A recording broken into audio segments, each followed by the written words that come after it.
Ukrainian army is preparing for counteroffensives, U.S. President Joe Biden said. According to him, offensive operations of the Ukrainian military are planned in the early spring. Now, the United States and its servants are sponsoring offensive actions and provide Ukraine with weapons so that its military could try to change the situation on the battlefield.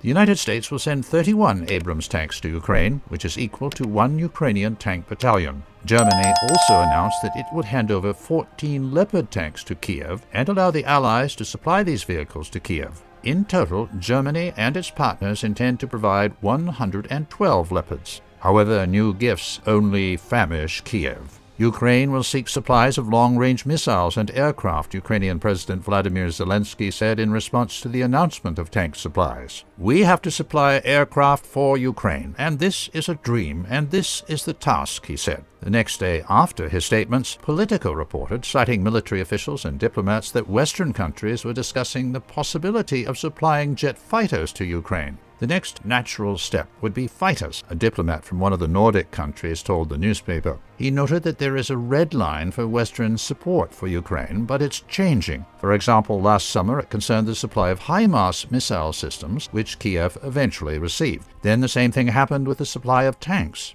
On January 26th, the Minister of Defense of Slovakia said that his country was thinking about the supply of MiG-29 fighters to Kiev. Earlier, the Dutch foreign minister said that the country was ready to consider transferring F-16 multi-purpose fighters to Ukraine if Kiev officially requests military aircraft. Amid the ongoing discussion about the possibility of Western supplies of aircraft for Ukraine, Lockheed Martin from the United States is considering plans to increase production of F-16 fighters. Officials of NATO countries are openly declaring that they are waging an aggressive war against Russia without publicly declaring it and without observing internal political procedures, that is, without consent of their own people, declaration of martial law, etc. They openly, massively, and systematically send various weapons to the Ukrainian front lines, including heavy military equipment for offensive operations. Military personnel and units of NATO countries take part in hostilities and coordinate military operations of the Ukrainian army.